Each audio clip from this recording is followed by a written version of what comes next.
नमस्ते सदावत सली मातृभूमि, जय हिंद दोस्तों। शुरू करते हैं आज के टॉप डिफेंस समाचारों को। बढ़ते हैं पहली अपडेट की तरफ। दोस्तों, चाइना की जासूसी का एक और बड़ा मामला सामने आया है। दोस्तों, अब खबरें सामने आ रही है कि चाइना म्यांमार अंडमान निकोबार द्वीप समूह से मात्र 55 किलोमीटर की दूरी पर स्थित कोको द्वीप समूह में एक सीक्रेट नौसैनिक जासूसी ठिकाना बना रहा है। दोस्तों, ये वही कोको आइलैंड है जिसे कि हमारे देश के पहले प्रधानमंत्री जी ने लेने से मना कर दिया था। दोस्तों, ये कदम चाइना ने तब उठाया है जब भारत ने चीन को घेरने के लिए अंडमान निकोबार समूह में तीनों ही सेनाओं की संयुक्त कमान का गठन किया है। वहीं म्यांमार में आप सबको मालूम है कि सैन्य शासन चल रहा है। ऐसे में म्यांमार लगातार चाइना के साथ अपनी दोस्ती को बढ़ा रहा है। चीन ने बड़े पैमाने पर म्यांमार को गोला बारूद, हथियार और इसके अलावा जासूसी उपकरण भी उपलब्ध कराए हैं। दरअसल सैटेलाइट तस्वीरों से खुलासा हुआ है कि म्यांमार की सैन्य सरकार बंगाल की खाड़ी में स्थित कोको द्वीप पर एक विशाल जासूसी बेस तैयार कर रही है, जिसका इस्तेमाल चाइना करेगा। दरअसल चाइना ने म्यांमार के रास्ते हिंद महासागर में घुसने के लिए बड़े पैमाने पर इन्वेस्टमेंट शुरू कर दिया है और वो अब अपने समुद्री जहाजों की मदद से सिंगापुर से सामान मंगाना तेज कर रहा है और साफ तौर पर इससे चाइना की पहुंच हिंद महासागर तक हो जाएगी। मैक्सार के द्वारा जारी की गई सैटेलाइट तस्वीरों में पता चल रहा है कि ग्रेट कोको द्वीप पर तेजी से निर्माण कार्य किया जा रहा है और इस द्वीप पर 2 नए हैंगर बनाए जा रहे हैं। इसके अलावा इसमें 2300 मीटर लंबा रनवे और रडार स्टेशन भी बन गया है।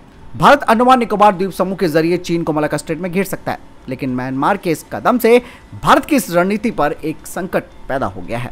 और दोस्तों, चीन अगर म्यांमार पर दबाव ज्यादा डालता है तो साफ तौर पर इस बेस का इस्तेमाल चाइना की नौसेना के द्वारा किया जाएगा, क्योंकि दोस्तों यहाँ से चाइना भारत के खिलाफ खुफिया उड़ानों का डेटा हासिल कर सकता है। और चीजें और भी बहुत सारी हैं जिन्हें एक ही बारे में बताना मुश्किल है कि वो हमारे लॉन्चिंग साइट्स को भी ट्रैक कर सकता है इस जगह से। वहीं दूसरी अपडेट भी दोस्तों चाइना की जासूसी को लेकर आ रही है। दरअसल दोस्तों, कुछ खबरें सामने आई है कि चाइना का स्पाई शिप ओडिशा के नजदीक देखा गया है। इससे भारतीय नौसेना अब अलर्ट मोड पर आ चुकी है। चीन का ये जासूसी जहाज भारत की जलीय सीमा से बिल्कुल करीबी से देखा गया है। यांगशू U760 नाम का ये जासूसी जहाज बंगाल की खाड़ी में गश्त कर रहा है। चीन का ये जासूसी जहाज अभी पारादीप के तट से केवल 300 किलोमीटर उत्तर पूर्व में मौजूद है और अंतर्राष्ट्रीय जल क्षेत्र में होने की वजह से इस कारण इसे खदेड़ा नहीं जा सकता। चाइना जासूसी जहाज के जरिए बंगाल की खाड़ी के कुछ हिस्सों में गहराई और अन्य चीजों का डेटा इकट्ठा कर रहा है और इस डेटा का इस्तेमाल चाइना भविष्य में अपनी पनडुब्बी गतिविधियों के लिए करेगा।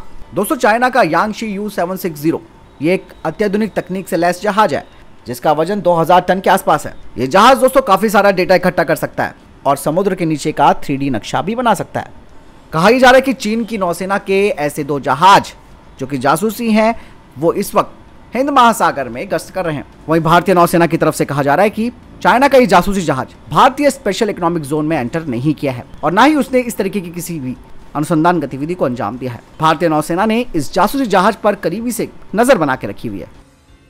बढ़ते हैं अगले अपडेट की तरफ। दोस्तों, रक्षा मंत्रालय ने भारत इलेक्ट्रॉनिक्स लिमिटेड के साथ 2 कॉन्ट्रैक्ट्स पर साइन किए हैं, जिसमें कि पहला भारतीय सेना के T-72 मेन बैटल टैंक के लिए instant fire detection and suppress system के लिए है और दूसरा कॉन्ट्रैक्ट है 1265 सॉफ्टवेयर डिफाइंड रेडियोस यूनिट का और 178 units very long frequency receivers के लिए भारतीय नौसेना के लिए।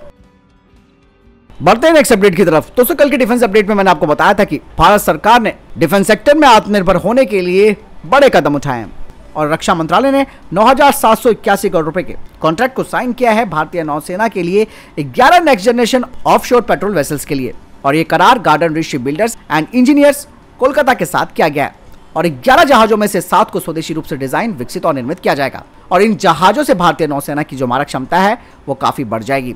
इनका इस्तेमाल anti piracy, counter infiltration, anti poaching, anti trafficking, non combat evacuation operation, search and rescue में किया जाएगा और इनकी डिलीवरी 2026 से की जानी है।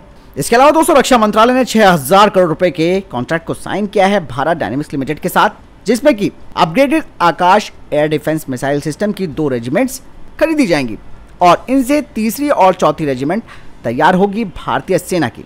दरअसल ये जो अपग्रेडेड वर्जन है, इसकी खासियत ये है कि इसमें स्वदेशी सीकर होगा और ये हाई एल्टीट्यूड और लो टेम्परेचर वातावरण में बेहद प्रभावशील होगा।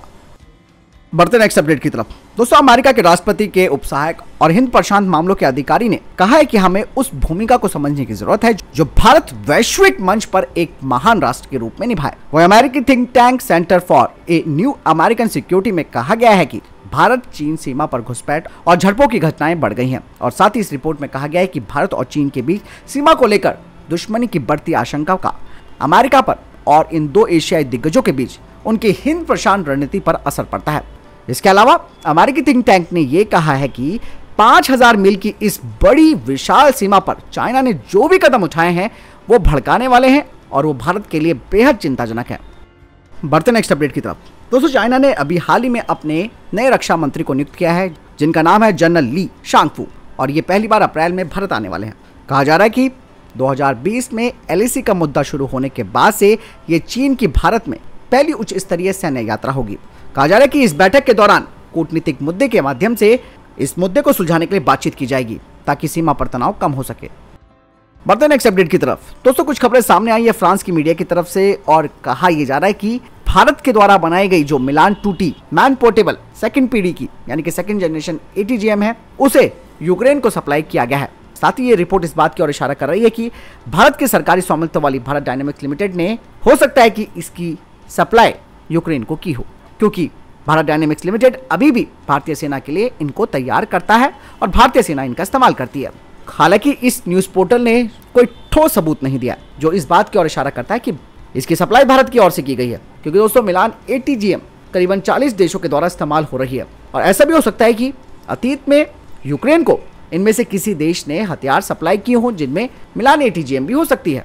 लेकिन इस रिपोर्ट में तो ये भी कहा जा रहा है कि ये नई बनाई गई यूनिट्स हैं, ये कोई पुराना स्टॉक नहीं है। बढ़ते नेक्स्ट अपडेट की तरफ। दोस्तों, पाकिस्तान की बदतर हालत को देखते हुए चाइना एक साय के तौर पर फिर से खड़ा हो गया है। पाकिस्तान के वित्त मंत्री की तरफ से कहा गया है कि चीन ने पिछले हफ्ते मैच्योर हुए $2 अरब के कर्ज को रोल ओवर करने का फैसला किया है, यानी कि चीन ने पाकिस्तान को $2 अरब का कर्ज चुकाने के लिए अतिरिक्त समय दे दिया है और ये पाकिस्तान के लिए एक बहुत बड़ी राहत की खबर है।